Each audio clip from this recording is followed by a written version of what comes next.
Absolutely. Okay? Absolutely. So you have to put it in context. What does this mean? This is the best way I can sum it up for people. You're talking about cross-border payments, all the money in the world, okay, moving around.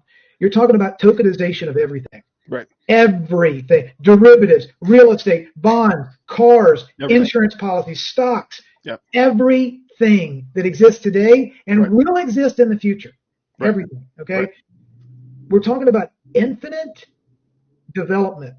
The creator created creative creators. That's right. There is no limit to the creativity that we as mankind in the next 5, 10, or 510 years That's right. is going to develop and grow this ecosystem, this digital ones and zeros software ecosystem, and that value is going to have to be transported somehow. I agree. Okay? I agree. So think about the velocity. You know, the velocity is like if you got all the money in the world, you spend it once, that's velocity of one. Right. If I get it, and then I pay you for a haircut, and you pay the groundskeeper to mow your grass, and then they pay the pizza man, you know, that's a velocity of 5. Right. Okay, there's a money moved around. We're about to have 24/7, 365 velocity of all the value in the world tokenized in the next 10 years. That's right. We can't get our brains around the velocity of value Right. that is going to mushroom cloud like a nuclear bomb, Right. and 24/7, 365 start churning over the railroad tracks called the XRP ledger and RippleNet. Right. I agree. Okay? So, but like I said earlier in the show, XRP has the opportunity to do a 10x and still be less valuable from a market cap perspective than Ethereum is today. So while we had you on the show, I just wanted to show you this correlation and get your thoughts.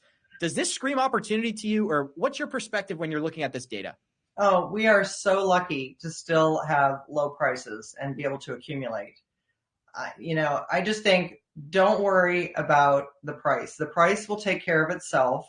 Mm-hmm. Remember, we have the private ledgers going on that the banks are using. We have 400 banks that have contracted with Ripple. We have private ledgers that are being used for those banks to run money.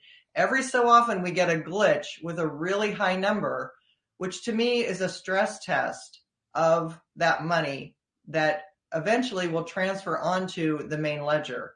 So we have high prices ahead of us. Mohammed Al-Arian is here, Chief Economic Advisor at Allianz, President of Queens College at Cambridge University, and a Fed, are you a whisperer? What are you? Observer. You're a Fed observer. Did you think it was dovish, more dovish than you were expecting yesterday? Oh, absolutely. And in 2 ways. One is a signal that they're willing to tolerate higher inflation for longer.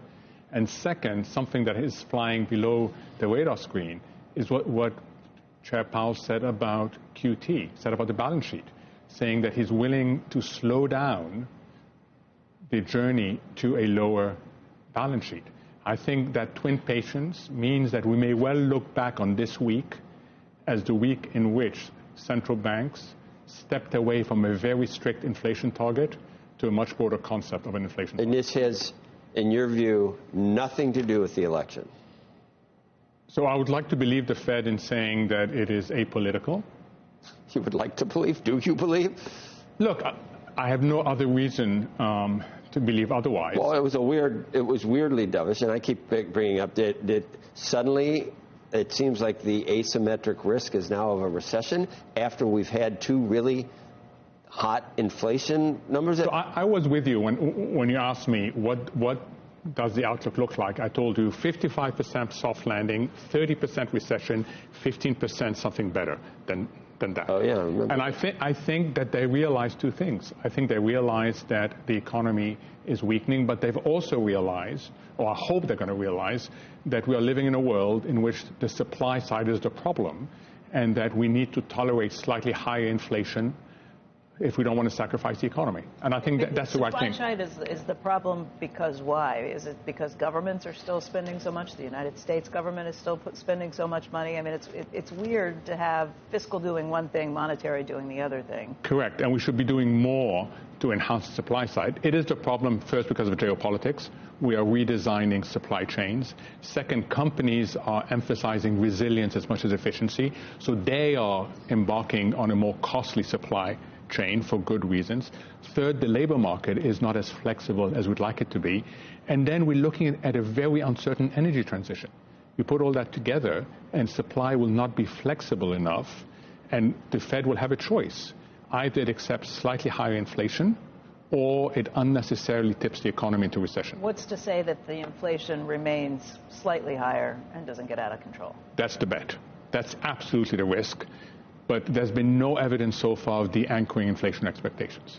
And markets are behaving in this way. On the inflation side, look at gold, look at equities, but then look at treasuries, and you get no indication of inflation expectations. Like cross currents. But we said that. There's a lot of animal spirits for the Fed to be worrying about a recession. And you said the economy is weakening. Well, I've seen 2 hot inflation numbers, 2 straight months. I've seen that. I haven't. Because 3 straight PPI months. as well. So 3 straight, but now they're saying it's transitory again. I haven't seen, where's the weakness in the economy you're talking about? Oh, you're seeing it in manufacturing. You're starting to pick it up in other elements, in the quits rate. Then there's a lag, and it's going to it will continue to slow. It will continue to slow, and they're trying to make that slowing as orderly as possible.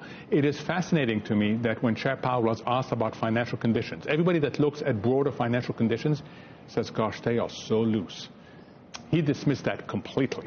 He's looking at a very, very narrow, and in fact, Roger Ferguson repeated it today when he said we are in restrictive territory, because they're looking just at the policy rate relative to other indicators, not at the holistic financial condition. With people, the people who are more used to traditional TA, let's go ahead and take a look at this from a traditional perspective, ignoring Elliott wave for a second. We just zoom out to the 3-day chart, and we can see that essentially what we have here is one massive consolidation following our impulse from 2017.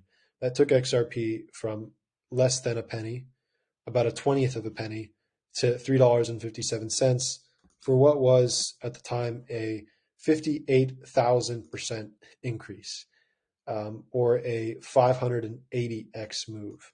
We haven't seen an impulse of that magnitude since 2017, and what has followed that has been literally 6 years of essentially sideways consolidation in what I believe to be one massive accumulation range, partly because of the SEC nonsense that happened that caused XRP to fail to make new highs in 2021 when most other coins did. But as I've said, that simply means that this explosion, when we get it, should be even more aggressive and more significant.